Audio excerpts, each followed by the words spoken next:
Partner brings, मैंने पिछले अभी भी आपको बताया था तो फिर से रिपीट करता हूं, if your incoming partner brings the amount of capital in the form of cash और asset, which entry have to pass, cash और asset account debit to incoming partners capital account, ये फर्स्ट एंट्री आपको pass करनी पड़ेगी। अगर आप question admission का extra premium method के साथ सॉल्व कर रहे हो तो आपको एंट्री पास करनी पड़ेगी।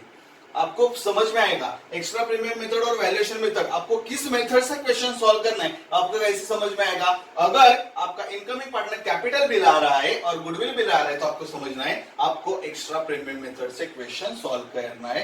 आपको किधर भी नहीं दिया रहेगा कि क्वेश्चन में एक्स्ट्रा प्रीमियम मेथड यूज करो, वैल्यूएशन मेथड यूज करो, आपको समझ में आना चाहिए क्वेश्चन रीड करने के बाद। सो एक्स्ट्रा प्रीमियम मेथड में हम फर्स्ट कौन सी एंट्री पास करेंगे, कैपिटल।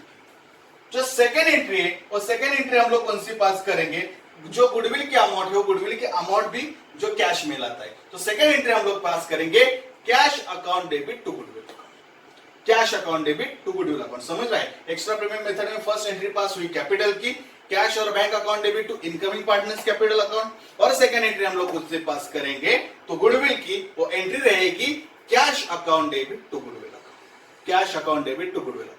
सो एक्स्ट्रा प्रीमियम मेथड की ट्रीटमेंट समझ लीजिए क्या है। फर्स्ट कैपिटल की एंट्री पास की, कैपिटल की एंट्री पास करने के बाद गुडविल की एंट्री पास की। अभी गुडविल आने के बाद आगे क्या होगा तो समझ लीजिए। जब भी ध्यान में रखिए, if your incoming partner brings the amount of goodwill in the form of cash, then you first have to pass the entry of goodwill and second you have to pass the entry of retain, goodwill retain in the business। second entry जो आपको goodwill retain की पास करनी पड़ेगी। Now understand what is the goodwill retain. Goodwill retain means what? You have to just distribute that amount of goodwill to the old partners. Goodwill retain करना मतलब क्या करना है हमें, जो goodwill की अमाउंट इनकमिंग पार्टनर ने जो लाई है वो goodwill की अमाउंट हमें क्या करनी पड़ेगी, इनकमिंग पार्टनर्स में डिस्ट्रीब्यूट करनी पड़ेगी। समझ रहा है, इसलिए हम लोग कौन सी एंट्री पास करेंगे, तो हम एंट्री पास करेंगे goodwill account debit to old partners capital account. कौन सी एंट्री हम लोग पास करेंगे, goodwill account debit to old partners capital account. हमें जो गुडविल की अमाउंट है वो गुडविल की अमाउंट हमें ओल्ड पार्टनर्स को डिस्ट्रीब्यूट करनी है। नाउ इधर हमें क्वेश्चन एक रेज होता है कि in which ratio we have to distribute that amount of goodwill to the old partners. हमें गुडविल की अमाउंट डिस्ट्रीब्यूट करनी है ओल्ड पार्टनर्स को, लेकिन किस रेशियो में डिस्ट्रीब्यूट करनी है एक क्वेश्चन अभी जनरेट होता है। So understand, if in your question new ratio is directly given, ठीक से समझ लीजिए, if in your question new ratio is directly given then you have to distribute that amount of goodwill to all partners in sacrifice ratio। फिर से समझ लीजिए मैं क्या बोल रहा हूं, if new ratio is directly given in your question then you have to distribute that amount of goodwill to all partners in which ratio, sacrifice ratio। अगर हमें क्वेश्चन में न्यू रेशियो डायरेक्टली दिया रहेगा तो हमें फिर क्या करना पड़ेगा, सैक्रिफाइस रेशियो कैलकुलेट करके सैक्रिफाइस रेशियो में ये जो अमाउंट है वो अमाउंट हमें डिस्ट्रीब्यूट करनी पड़ेगी। इसके लिए सैक्रिफाइस रेशियो का फॉर्मूला आपको पता है। So what is the formula of sacrifice ratio, sacrifice ratio is equal to old ratio minus new ratio. Sacrifice ratio is equal to old ratio minus new ratio means if the new ratio is directly given in the question, in that case only, फिर से समझ लीजिए, if the new ratio is directly given in the question, in that case only we have to distribute that amount of goodwill to the all partners in which ratio, sacrifice ratio, otherwise we have to distribute that amount of goodwill to all partners in their old profit sharing ratio। अगर question में new ratio नहीं दिया रहेगा तो फिर हम लोग क्या करेंगे, जो गुडविल की अमाउंट है वो गुडविल की अमाउंट हम लोग क्या करेंगे, डिस्ट्रीब्यूट करेंगे किस रेशियो में, ओल्ड रेशियो में। ठीक से समझ लीजिए, अगर क्वेश्चन में न्यू रेशियो डायरेक्टली दिया रहेगा then we have to distribute the amount of goodwill in which ratio, sacrifice ratio। and if the new ratio is not given in the question then we have to distribute that amount of goodwill to all partners in which ratio, old ratio। समझ रहे हैं, first entry कौन सी पास की हमने, capital की, second entry कौन सी पास की हमने, गुडविल की, थर्ड एंट्री कौन सी पास की हमने, तो goodwill written. Now understand fourth entry in the method of extra premium method। Now अगर क्वेश्चन में ऐसा दिया रहेगा कि amount of goodwill is withdrawn by all partners, amount of goodwill is withdrawn by all partners, अगर ऐसे दिया रहेगा कि जो गुडविल की अमाउंट है गुडविल की अमाउंट विड्रॉ की, तो फर्स्ट अंडरस्टैंड समझ लीजिए व्हाट इज द गुडविल के अमाउंट पे किसका राइट होता है? तो definitely all partners having is right on the goodwill, goodwill पे ऑल पार्टनर्स का ही राइट होता है। तो अगर इनकमिंग पार्टनर्स ने गुडविल की अमाउंट लाने के बाद वो गुडविल की अमाउंट हमें बिजनेस में रिटेन करना है या विड्रॉ करना है, टोटली डिसीजन कौन लेंगे? तो हमारे जो ओल्ड पार्टनर्स है, ओल्ड पार्टनर्स डिसीजन लेंगे। और अगर ओल्ड पार्टनर्स ने डिसीजन लिया, क्या डिसीजन लिया अगर ओल्ड पार्टनर्स ने हमारे कि if they want to withdraw the amount of goodwill from the business, then which entry we have to pass? Then we have to pass this entry, old partners capital account debit to cash or bank account. Which entry we have to pass? Old partners capital account debit to cash or bank account. समझ रहे हैं? 4 entries है, मैं फिर से repeat करता हूँ. If your incoming partner brings the amount of capital, what is the entry? Cash or bank account debit to incoming partners capital account. If your incoming partner brings the amount of goodwill, which entry we have to pass? Goodwill cash account debit to goodwill account. Third entry retain की. What is the entry? Goodwill account debit to all partners capital account. Ratio कैसे decide होगा? Question के ऊपर depend रहेगा. अगर new ratio directly दिया रहेगा, then we have to calculate the sacrifice ratio. Otherwise we have to distribute that amount in which ratio? So the old ratio. And now what happens?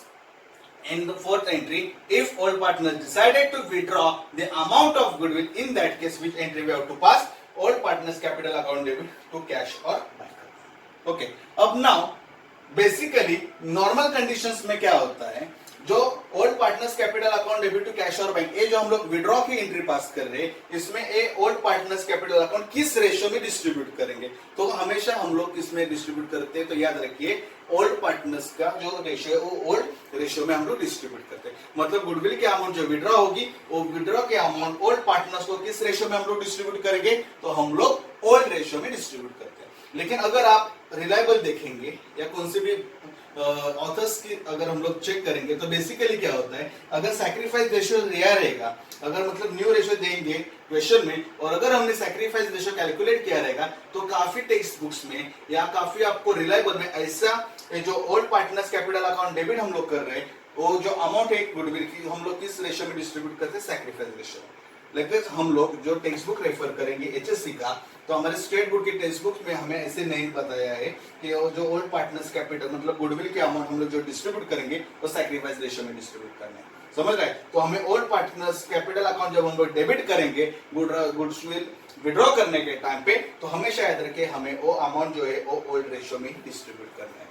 अगर sacrifice ratio अगर हमने निकाला भी, तो sacrifice ratio का use हमें सिर्फ goodwill की अमाउंट ओल्ड पार्टनर्स को डिस्ट्रीब्यूट करने में ही हमें उसका यूज करना है, बाकी हम लोग सैक्रिफाइस रेशियो यूज नहीं करने वाले। समझ रहे हैं? अगर सैक्रिफाइस रेशियो कैलकुलेट करने के बाद अगर क्वेश्चन में हमें दिया रहेगा कि गुडविल की जो अमाउंट है वो गुडविल के अमाउंट हम लोग क्या करने हैं? विड्रॉ करने वाले, तो भी हमें वो अमाउंट जो है अमाउंट किस रेशियो में विड्रॉ करने पड़ेगी? तो ओल्ड रेशियो ही हमें यूज करना है, सैक्रिफाइस रेशियो नहीं यूज करना है। आप सिंपल याद रखिए, way how to use the sacrifice ratio just to distribute the amount of goodwill to the partners. सिर्फ आप इतना ही याद रखिए, सैक्रिफाइस रेशियो सिर्फ हमें गुडविल की अमाउंट डिस्ट्रीब्यूट करने में ही यूज करना है, अदरवाइज हमें उसे यूज नहीं करना है। समझ रहे हैं? तो ये फर्स्ट मेथड कौन सी हुई? Extra premium method. So now understand the second method is the valuation method. So now what happens into the valuation method? In the valuation method, your incoming partner just bring the amount of capital, he does not bring the amount of goodwill. Valuation method में क्या होता है? तो आपका जो incoming partner सिर्फ capital लाता है, गुडविल की अमाउंट लाता नहीं है। इसलिए हम लोग क्या करते हैं? तो समझ लीजिए हमें क्वेश्चन कैसे समझना है, क्योंकि हमें क्वेश्चन ऐसे नहीं दे रहता है कि आप सॉल्व करो question using extra premium method और solve question using valuation method. हमें क्वेश्चन रीड करने के बाद समझ लेना है कि हमें क्वेश्चन कैसे सॉल्व करना है। तो एक्स्ट्रा प्रीमियम मेथड का क्वेश्चन आप इजीली समझ सकते हो। कैसे समझ सकते हो? अगर क्वेश्चन में ऐसे दिया रहेगा incoming partner brings dash dash amount of capital and dash dash amount of goodwill, तो हमें कौन सा मेथड फॉलो करनी है? Extra premium method. और अगर हमें क्वेश्चन में ऐसा दिया रहेगा कि goodwill raised by the firm, goodwill raised by the firm, अगर ऐसा क्वेश्चन दिया रहेगा तो समझ लेना है हमें कौन सी मेथड फॉलो करनी है? Valuation method. So valuation method में क्या होता है कि your incoming partner does not brings the amount of goodwill in the form of cash, that's why now your firm raise your goodwill। आपकी जो फर्म है वो फर्म क्या करती है? जो गुडविल की अमाउंट है वो गुडविल की अमाउंट रेज करती है। समझ रहा है? आपका इनकमिंग पार्टनर गुडविल की अमाउंट नहीं लाता है, तो आपकी जो फर्म है वो फर्म क्या करती है? जो गुडविल की अमाउंट रेज करती है। अगर आपको ऐसा दिया रहेगा क्वेश्चन में goodwill raised by the firm, okay so हमें कौन से एंट्री पास करनी है, तो गुडविल रेज की एंट्री आपके गुडविल की जो रिटर्न की एंट्री और रिटर्न की एंट्री के बराबर है। गुडविल रिटर्न की एंट्री भी पास क्या करते हैं हम लोग, goodwill account debit to old partners capital account, और आपके गुडविल रेज की एंट्री भी सेम है। क्या एंट्री है, goodwill account debit to old partners capital account. मतलब वैल्यूएशन मेथड में भी अगर आपको दिया रहेगा कि गुडविल रेज हुआ है तो हम लोग कौन सी एंट्री पास करेंगे, goodwill account debit to old partners capital account. इधर भी सिचुएशन सेम रहेगा। If the new ratio is directly given then we have to calculate the sacrifice ratio and then you have to distribute that amount of goodwill to old partners in which ratio, sacrifice ratio.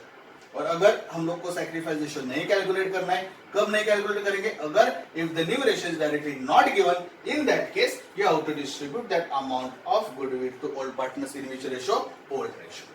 समझ रहा है। सो goodwill raise की entry similar है written की entry से। क्या हम लोग एंट्री पास करेंगे, goodwill account debit to old partners capital. और अगर हमें क्वेश्चन में ऐसा दिया रहेगा कि goodwill is written of, goodwill is written off, so in this case में हम लोग कौन सी एंट्री पास करेंगे, all partners capital account debit to goodwill account. All partners capital account debit to goodwill account. समझ लीजिए बेसिक डिफरेंस क्या है इसमें।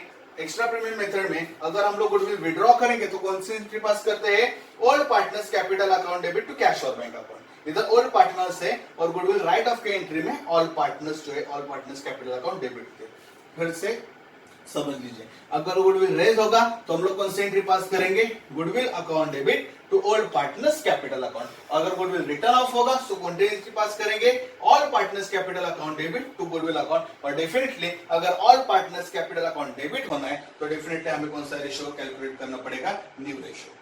क्योंकि हमारे ओल्ड रेशियो में सिर्फ एग्जिस्टिंग पार्टनर्स का रेशियो रहता है और ऑल पार्टनर्स में हमें वो राइट ऑफ करने के टाइम पे जो इनकमिंग पार्टनर है वो इनकमिंग पार्टनर्स के अकाउंट को भी उसका इफेक्ट देना है, इसलिए हमें कौन सी एंट्री पास करनी पड़ेगी, तो हमें all partners capital account debit to goodwill. और ऑल पार्टनर्स कैपिटल अकाउंट हम लोग डेबिट कैसे कर सकते हैं, तो इस समय हमें न्यू रेशियो जो है वो old ratio into balance of one, old ratio into balance of one, ये फॉर्मूला अप्लाई करके हमें न्यू रेशियो कैलकुलेट करने के बाद एंट्री जो है एंट्री हमें उधर पास करनी पड़ेगी। समझ रहा है, मतलब goodwill raise and write off में गुडविल जो अकाउंट है आपका, गुडविल अकाउंट अफेक्ट होगा। तो अभी मैं आपको एक सिंपल सी ट्रिक बताता हूँ। मोस्टली क्या होते हैं, काफी स्टूडेंट्स क्या करते हैं, गुडविल रेज और रिटर्न ऑफ के पैटर्न में गुडविल का सेपरेटली लेजर बनाते हैं। ओके, और गुडविल का लेजर बनाने के बाद उसको ट्रीट करते हैं। मतलब गुडविल अकाउंट होगा तो लेजर को डेबिट करेंगे और गुडविल रिटर्न ऑफ होगा तो फिर से गुडविल अकाउंट को क्रेडिट करके इफेक्ट देंगे। तो मैं आपको एक सिंपल ट्रिक बता रहा हूं, आप याद रखिए। अगर आपको क्वेश्चन में गुडविल सिर्फ रेज होगा, अगर आपके क्वेश्चन में ऐसा दिया रहा है कि गुडविल सिर्फ रेज है तो आपको goodwill account debit old partners capital account, मतलब आपको क्या करना है, तो जो अमाउंट है गुडविल की वो गुडविल के अमाउंट पार्टनर्स कैपिटल अकाउंट में ओल्ड पार्टनर्स को डिस्ट्रीब्यूट करो और सेकंड इफेक्ट बैलेंस शीट के असेट में दो, सीधा गुडविल अकाउंट बना के उसके अमाउंट लिख दो। समझ रहा है, ठीक से समझो मैं क्या बता रहा हूं। अगर गुडविल सिर्फ रेज होगा तो क्या करो, गुडविल की अमाउंट ओल्ड पार्टनर्स को डिस्ट्रीब्यूट करो और सेकंड इफेक्ट गुडविल अकाउंट करके गुडविल के नाम से बैलेंस शीट के एसेट में अमाउंट लिखो। और अगर गुडविल रेज भी होगा और अगर गुडविल रिटर्न ऑफ भी होगा तो इस केस में हमारे बैलेंस शीट में गुडविल अपीयर नहीं होगा। समझ रहा है, तो ठीक से समझ लीजिए। If goodwill is raise, in that case only goodwill is appeared in your balance sheet assets. If goodwill is raise and it is written off, अगर गुडविल रेज भी हो रहा है और रिटर्न ऑफ भी हो रहा है तो गुडविल आपके बैलेंस शीट में नहीं दिखने वाला है। सिंपल है, आप फिर से समझ लीजिए। If goodwill is only raise, in that case only goodwill account is appear in your balance sheet assets. If goodwill is raise and goodwill is written off, in that case goodwill is not appear in your balance sheet assets. ठीक है, I hope you understand all these things. Thank you so much.